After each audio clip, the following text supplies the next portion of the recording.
Well, good morning, everybody, and welcome to NASA's Johnson Space Center. You're looking at the International Space Station Flight Control Room here in the Mission Control Center. This is Tuesday, December 27th. Aboard the International Space Station, the Expedition 30 crew is on board the station as a team of flight controllers here on the ground watches over their shoulders throughout their workday aboard the complex.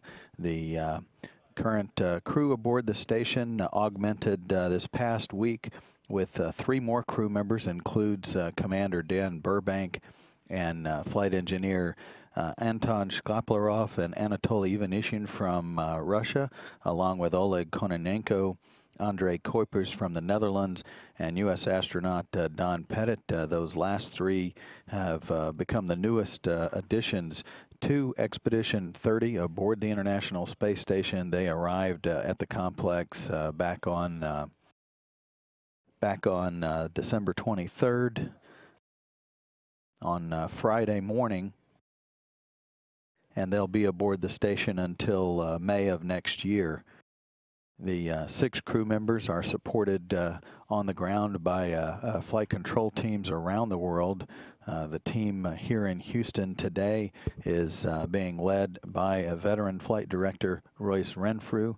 He is in the white shirt, serving as the overall management link between the International Space Station Flight Control Team here in Houston and all of the other flight control teams around the world as well. Serving as the primary communications link, the voice between this team and the crew on board the station, is Jeremy Hansen.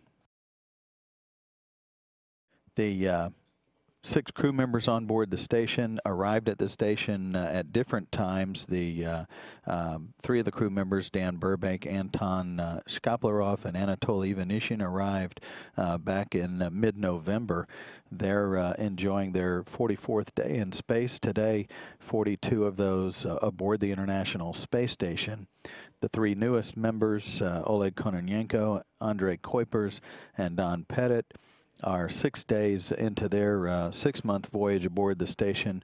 4 of those days now aboard the International Space Station since arriving this past Friday. They have been spending a good deal of the weekend acclimating themselves to the station environment, and also having reference meetings with the other 3 crew members on the station, orienting themselves to the complex. And of course, this being a holiday weekend, the Christmas celebrations aboard the station obviously allow the crew members to have the weekend off primarily, and they spend a good deal of time talking with their families and the flight control teams around the world, with good holiday wishes going back and forth between the flight control teams, the crews on board the station, and of course their family members as well.